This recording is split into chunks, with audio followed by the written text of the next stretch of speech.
어제 이재명 대통령께서 이 자리에서 26조 2천억 원에 달하는 전쟁 추경을 말씀하셨습니다. 우리가 추경을 할 수 있는 법적 근거는 뭡니까? 국가재정법입니다. 국가재정법이죠. 대내외적인 요건의 변화. 예, 총리님 현 정부가 들어선 지 얼마 됐습니까? 1년이 안 됐죠. 그렇습니다. 그런데 벌써 두 번째 추경이죠. 좀 그렇습니다. 잦다고 생각하지 않습니까? 저희가 이러한 대내적 여건을 저희가 만든 것은 아니기 때문에 이렇게 잦은 추경을 해야 할 만한 상황이 없었으면 더 좋았을 거라고 생각합니다. 그런데 보수 정부를 보면은 MB 정부 때 추경이 두 차례 했고요. 박근혜 정부 세 차례, 윤석열 정부는 뭐 짧았습니다만 한 차례 했습니다. 한 12년 동안 6차례 추경을 했거든요. 근데 문재인 정부는 추경 몇 차례 한지 아십니까? 예. 10차례 했습니다.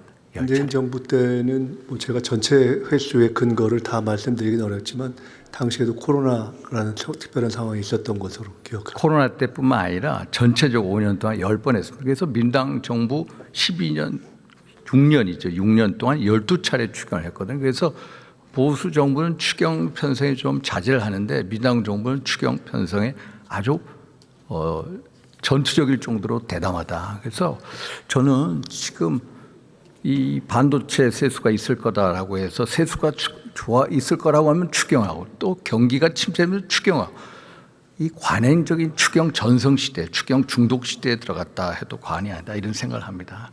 그래서 총리 입장 어떻습니까? 세 번째 질의자 추경이라든가 또는 재정을 적극적으로 할 것이냐, 조금 더 보수적으로 할 것이냐에 대한 의원님의 입장은 제가 이해하겠고 또 여러 가지 주장을 할 수 있으나 적어도 이번 추경에 관해서 이것이 전쟁으로 인해서 생긴 그런 상황적 근거에 의한 것이라는 것 자체는 누구도 부인하기 어려울 것 같습니다. 재원 조달은 어떻게 합니까? 이번에는 추가 세수에 의한 부분으로 했습니다. 그러니까 반도체 세수가 뭐 25조가 될 거다. 작년에 10조 원이었죠. 그래서 그걸 한다는데 아니 걷지도 않은 세금을 가지고 그걸 추경을 하겠다. 그리고 만약에 세수가 더 생기면은 우리 국가 채무가 아시다시피 1,300, 1,400조 아닙니까? 올해 빚을 아마 한 35조 가까이 이렇게 이 빚 갚는데 35조 쓰거든요. 그럼 먼저 빚 갚는 데 써야지 또 이 추경을 하겠다 하는 게 그래서 젊은 세대에 좀 미안한 마음을 저는 가지고 있거든요. 어떻습니까? 네. 전체적으로 저희들이 적극 재정을 하면서도 재정의 건전성을 유지하려는 노력을 병행해야 하는 것에는 뭐 당연하다고 생각합니다. 그리고 전체적으로 경제가 살아야 또 그런 노력도 하고 빚도 갚아 나갈 수 있다고 생각합니다. 그런 것은 계속 할 것이고요.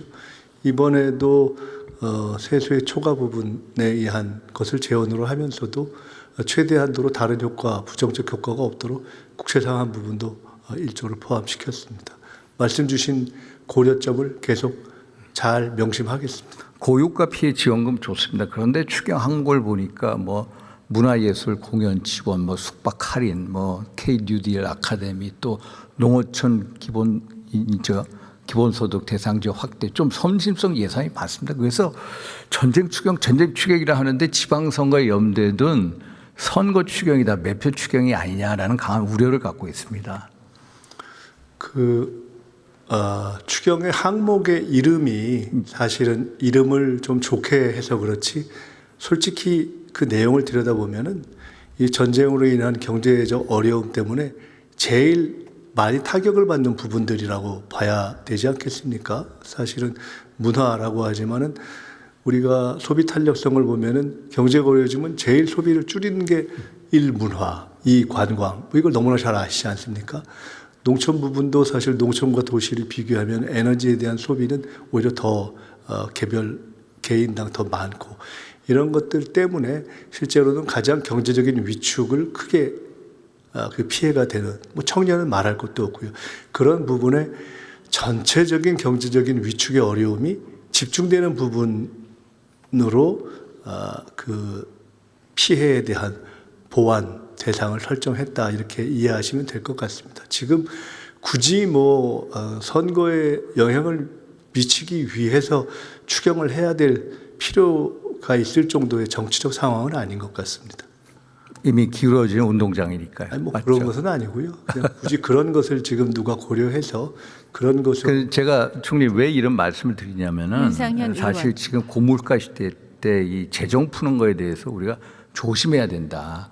어제 대통령께서 말씀하신 게 KPS 환급률을 83%까지 증가시키겠다고 하는데 1인당 월 평균 KPS 이용할 때 6만 8천 원 정도 든다고 하거든요.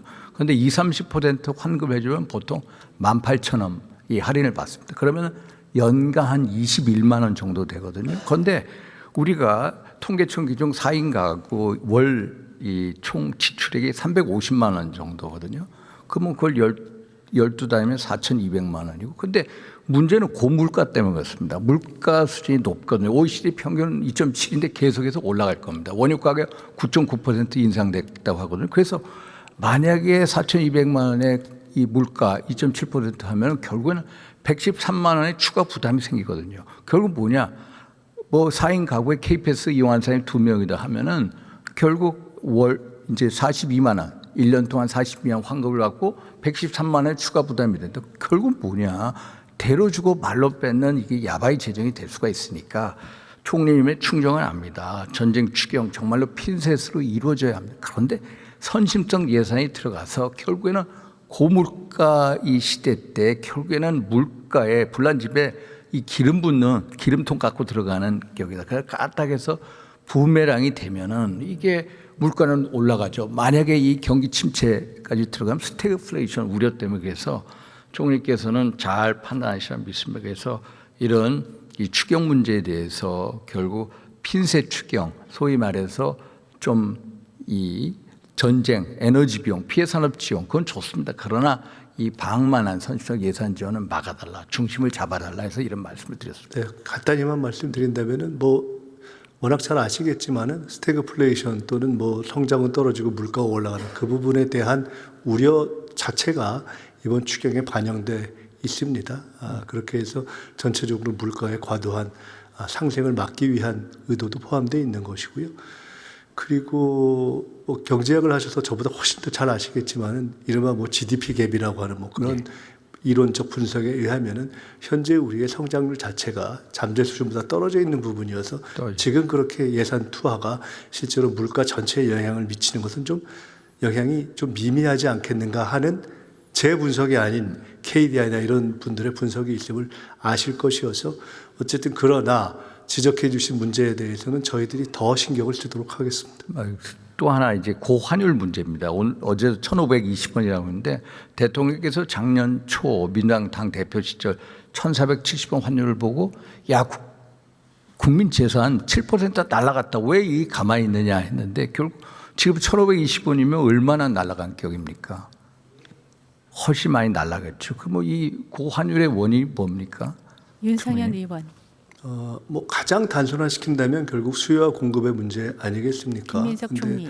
결국은 수요가 공급을 넘는 부분이 한편으로는 지금 전쟁 때문에 의한 안전자산에 대한 달러에 대한 선호도 있는 것이고 그 이전 시기에는 우리의 해외 투자가 많아서 그랬던 점도 있지 않습니까? 그 전 시기에는 주로 그것을 원인은 뭐로 보든지 그런 현상은 존재했었죠. 그리고 현재의 고환율 상황에 대해서 누구도 뭐 편안하게 생각하는 사람은 없기 때문에 이것을 되돌리기 위한 노력을 여러 가지 하고 있습니다. 뭐 해외 투자에 있어서 한 부분을 국내로 돌릴 경우에 그 부분에 대한 혜택을 더 준다라든가 국내 복귀 계좌 같은 걸 통해서 그 외에 여러 가지 노력을 하고 있습니다. 그런데 문제는 뭐냐면 중동산 원유 의존도가 우리가 70%입니다. 윤상현 일본 의원. 같은 경우에 95%거든요. 그런데 지난달에 보면 우리 원화의 가치가 6.3% 하락됐고 엔화 2.5%밖에 하락이 안 됐습니다. 혹시 이유는 아십니까? 글쎄요. 그에 대해서는 마치 우리가 왜 우리 펀더멘털이 괜찮은데 한국 증시가 이렇게 저평가되나 하는 문제처럼 저희들이 풀어야 할 숙제가 있는 대목 같습니다. 똑같은 외적 변동성이 있는데 왜 우리는 상대적으로 일본보다 더 그러느냐. 그것은 뭐 일본과 우리의 어떤 그 화폐 자체의 뭐 가치의 문제도 있을 수 있고요. 여러 가지 변수가 있다고 봅니다. 그래서 기본적으로 이제 일본 엔화는 안전자산 통화고 우리는 신흥국 통화 아닙니까? 그렇습니다. 결제에 있어서 일본 엔화는 또 일부 지불을 할 수가 있죠. 그런데 보다 기본적으로 우리 경제 기초 체력, 산업 구조의 문제. 결국 우리는 원유하고 영향을 많이 받는 소위 말해서 반도체 석유화학 비중이 높고요. 일본 같은 경우에는 오히려 이 자동차 기계 오히려 민감도가 낮죠. 또 국제 무역 수지에 대한 이 그런 거 영향받는 것도 훨씬 더 우리가 크고 좀 전에 말씀하신 외국에 있는 우리 주식 투자 우리 1인당 우리 전체 국민이 외국의 주식 투자 해외 주식 얼마인지 혹시 아십니까?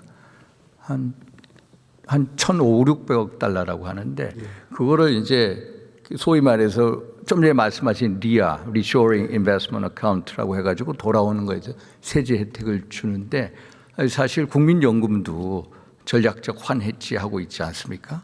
환해지를 통해서 이 달러를 이 소위 말해서 환해지 비율을 늘리고 그러면서 달러 공급을 하게 하고 혹시 한미 통화 스와프 이 진전은 어느 정도인지 혹시 아십니까?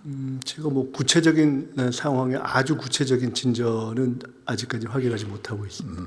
그런데 제가 하나 결국은 달러가 계속 공급이 돼야 되는데 총님 제가 안타까운 대목은 뭐냐면 우리는 트럼프 행정부하고 작년 11월인가에 조인트 팩트 시트 이 합의를 통해서 10년 동안 3,500달러 투자를 합니다. 그런데 그만큼 우리한테 돌아와야 되는데 우리한테 또 우리 안 들어. 그러면은 소위 말해서 FDI 외국인 직접 투자가 될 수 있는 환경을 만들어야 되는데 그러려면 외국 달러가 들어오면 어떻게 됩니까? 기업하기 좋은 환경을 만들어야죠. 또 법적 안정성이 충분히 보장이 돼야죠. 그런데 총님 예를 들어서 뭐 엠첸 같은데 또 뭐 이런 유럽 상공회의소 이런 분들 만나면 뭐라고 듣고 있습니까? 질의자 아마 윤상현 뭐 의원. 저 노란 봉투 뭐 노란 봉투 뭐 이런 거에 대해서 사용자 범위 확대하고 여러 가지 말씀들을 하고 있는 것을 알고 있습니다. 그 예를 들어서 사업상 결정한다. 만약 외국 기업이 와서 서울에 투자했다가 부산으로 간다 해서 노조가 소위 말해서 쟁의할 수 있게끔 열어주고 또 노조 단체에 대해서 손해배상 청구 제한하고 그럼 어떻게 이 달러가 들어옵니까? 이 기업하기 좋은 환경이 아니다. 걷다가 한번 예를 들어서 법적 안정성 문제 한번 보십시오. 예를 들어서 만약에 3심까지 대법원형 확정이 됐습니다. 결국 노조하고 기업하고 외국 기업하고 싸웁니다. 그래서 대법원에서 형 확정이 됐는데 그걸 또 헌재까지 갑니다. 안 그렇습니까? 또 이 재판한 판사 가지고 서로 또 이 법 왜곡죄 가지고 수사를 합니다.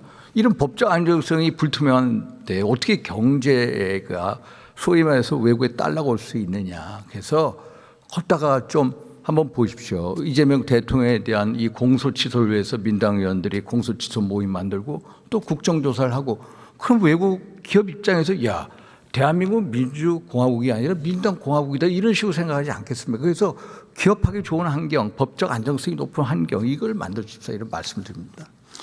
아까 암참 미국 상공회의소에 하나 예를 들어서 말씀 주셨는데 그렇습니다. 사실 한국 기업이든 미국 기업이든 노란봉투법을 포함해서 가급적 규제가 적었으면 좋겠다를 포함한 기업의 더 좋은 환경에 대한 요구를 하는 것은 자연적이고 너무 정상적이라고 생각합니다.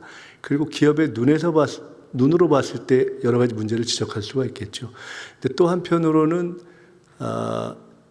최근에 다른 면을 보면은 한국과 미국의 합작으로 그런 AI 관련한 투자를 하려는 상당히 큰 규모의 움직임이 이루어지고 있는 것을 포함해서 저도 이번에 미국에 가서 많은 분들을 만나고 들었지만 한국에 더 많은 경제적 협력과 투자를 하려고 하는 움직임이 있는 것도 사실입니다. 그러니까 지금 말씀하신 기업 환경을 더 좋게 하려는 노력과 요구가 있는 것도 사실이고 저기는 그에 대해서 한편 대응하고 한편 설명하고 있고 그러나 그것이 전체 한국 경제의 성장과 한국에 대한 경제적 관심을 근본적으로 저해할 만한 그런 상황인가는 아닌 것으로 보고 있고 그럼에도 불구하고 기업이 국내외 불문하고 제기하는 문제들에 대해서는 저희들이 지속적인 대화와 소통을 통해서 해결해 가겠습니다. 총님 지금 우리 법사위에서는 소위 말해서 7개 사건에 대해서 국정조사 뭐 윤석열 정치검찰의 이 조작기소 의혹이 어떤 국조가 진행이 되는데 저희들은 기본적으로 위헌위법한 절차다라고 생각합니다. 국정감사에 및 조사에 관한 법률 위반이다라고 하는데 사실 이게 결국은 입법이 사법 영역까지 침범하고 또 형이 확정된 것을 또 뒤엎고 이거는 오히려 재심으로 된다. 이런 공화주의 파괴하는 것에 대해서 한번 어떤 입장이십니까? 김민석 총리. 국정감사와 조사에 관한 법률에서 의거했을 때 국정조사가 현재 수사 중인 사건을 아예 근본적으로 다루지 못하게 되어 있는가 하는 것은 아닌 것으로 저는 알고 있습니다만 제가 국회에서 경험이나 또는 그 알고 있는 조문을 볼 때 그것과 별도로 지금 진행은 어쨌든 국회 차원에서 진행하고 있는 것이어서 그에 대해서 제가 언급하는 것은 적절치 않을 것 같습니다. 국회법 해설서에 이제 진실 규명, 독자적인 진실 규명 차원에서 뭐 이런 사건을 할 수가 있다라고 하는데 또 그 전 조항에 보면은 수사 방해하거나 소추 간섭 목적의 국정조사를 해서는 안 된다. 그래서 이것은 명백히 대통령 한 사람을 위해서 국정조사를 하고 그 목적이 공소취소기 때문에 국회법 위반이다. 저는 이렇게 보고 있습니다. 총리, 지난달에 미국 다녀오셨죠. 벤스 네, 대통령 그렇습니다. 2번, 또 트럼프 대통령 만나게 된 계기가 어떻습니까? 원래는 벤스 대통령과 두 번째의 만남이 예정되어 있었고 다른 미국 백악관의 주요한 분들과의 만남이 예정되어 있었습니다. 다만 트럼프 대통령과 가장 긴하게 소통이 좀 자유로운 분들 몇 분을 제가 지속적으로 한미 관계의 현안들을 잘 해결하는 데 도움을 주기 위해서 지속적인 접촉을 해왔습니다. 그 연장선에서 만나는 과정에서 대통령을 직접 만나는 것이 좋겠다라는 자연 발생적인 즉석에서의 제안이 이루어지고 또 아마도 트럼프 대통령께서 수용하셨겠죠. 그래서 어떤 회의가 있는 직후에 그 시간을 빈틈을 타서 들어가서 대화를 한 20여 분. 그 대화 내용은 주된 내용이 뭡니까? 제가 언론에 공개한 부분만 공개하는 것을 뭐 양해해 예. 주신다면 들어가서는 우리 대통령 저도 뭐 갑작스러웠기 때문에 우리 대통령께서 평소에 한반도 문제에 대한 유일한 문제 해결 역량을 갖고 계시다고 늘 말씀하신다라고 하고 그러면서 얘기가 시작돼서 트럼프 대통령이 관심 갖고 있는 사안 중에 북한 문제에 대한 질문을 몇 가지 하셨고 제 판단과 진단을 몇 가지 말씀드렸고 이러이러한 사안에 관심을 접근을 하면 괜찮지 않겠는가라는 말씀도 드렸는데 그 각각에 대해서 다 상당한 관심을 보이고 또 굉장히 적극적인 표현으로 제 제안에 대해서 평가를 하고 그랬습니다. 그래서 이야기를 하고 실제 어떤 부분에 대해서는 조사를 할 것을 어떤 부분에 대해서는 실제 실행을 할 것을 현장에서 직접 보좌하는 분들에게 지시까지 해서 짧은 시간에 비해서는 꽤 단일 이슈를 얘기해서 그랬는지 진도가 좀 나가서 마무리는 그렇게 괜찮은 분위기에서 마무리됐습니다. 원래 트럼프 대통령이 4월에 이제 중국 방문하기로 했다가 한 달 늦춰지지 않았습니까? 그거 올 때 북한에 대한 제안 같은데 제 느낌으로 3.1절 기념사에서 이재명 대통령께서 정전체를 평화체제로 전환시키자 노력하자라고 했는데 그것과 연관되지 않나 이런 안 그렇습니까? 국민의힘 윤석열 의원의 질의. 제가 이 내용을 자세히는 사실 조금 전에 말씀드린 것까지만 언론에 공개해 왔는데 조금 전에 정동영 통일부 장관께는 그 관련 업무를 하고 계셔서 제가 대략을 공유해 드린 바가 있고 DMZ 관련 그 내용의 일부를 정동영 장관께서 말씀하셨기 때문에 그 부분만 다시 확인하면서 그에 관련된 답을 드린다면 북한 문제에 대한 트럼프 대통령의 관심과 어떤 행동의 의사가 꼭 미중 정상회담 및 그 시기에만 연계되어 있지는 않다. 그러니까 그 시기와 연동될 수도 있고 아닐 수도 있다라는 표현을 하시는 걸 들었습니다. 하여튼 저는 이 섣부른 종전선언, 평화체제의 전환 이런 것은 북한 비핵화가 우선이 돼야지 그거 전에 했다가는 이 한미동맹이 억제가 되고 또 주한미군 철수로까지 이어질 수 있으니까 조심해달라 이런 말씀. 네, 제가 종전선언이라든가 또는 비핵화와 관련한 워딩은 사용하지 않았습니다. 총리님 어떻게 보면 대외 활동에서 왕성한 이런 활동이 보이는데 대내적으로는 총리가 안 보인다. 오히려 대통령만 보인다. 이런 지적 어떻게 생각하십니까?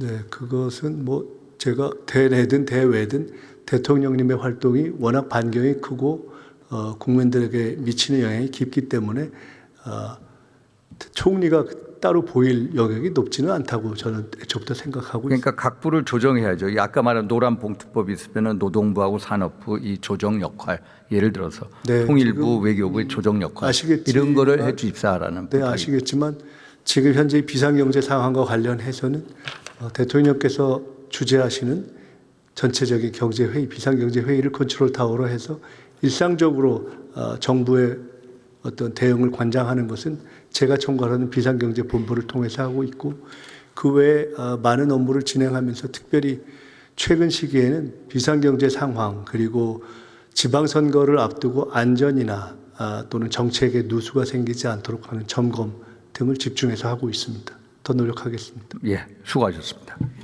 국민의힘 윤상현 의원의 질의였습니다. 김민석 국무총리의 답변이 있었습니다. 오른쪽 버튼을 눌러서 발언석의 위치를 정면을 향하게 돌리고 있습니다. 제433회 국회 임시회 제1차 본회의 진행 중입니다. 대정부 질문하고 있는 중입니다. 존경하는 의원님, 아시다시피 국제 정세의 거친 파도가 대한민국에 휘몰아치고 있습니다. 고유가, 고물가, 고환율, 민생 경제 위기 속에 추경이 필요하다면 해야 합니다. 그러나 정치 추경이 돼서는 안 됩니다. 경제 추경이 돼야 합니다. 민생, 경제, 외교, 안보, 국민의힘 초당적으로 협력해야 합니다. 그러나 민주당 또한 민주당스러워야 합니다. 민주당이 정말로 대한민국 헌법 1조, 대한민국 민주공화국이다라는 규정에 충실한 정당임을 보여주어야 합니다. 민주당이 그동안 대한민국의 사법체계의 틀을 깬 것을 다시 복원시켜야 합니다. 그래서 당당한 공화국임을 보여줘야 합니다. 존경하는 국민 여러분, 우리 국민의힘 너무나도 미약합니다. 이 민주당의 독재에 막아내기에 너무 힘이 붙입니다. 대한민국의 가치와 근간을 깨트리는 민주당 독재에 대해서 맞서 주십시오. 정말로 대한민국을 지켜주십시오. 다시 한번 말씀드립니다. 대한민국을 지킬 수 있는 분들은 국민 여러분들입니다. 대한민국을 지켜주시고 민주당의 독재를 막아주십시오. 경청해 주셔서 감사합니다.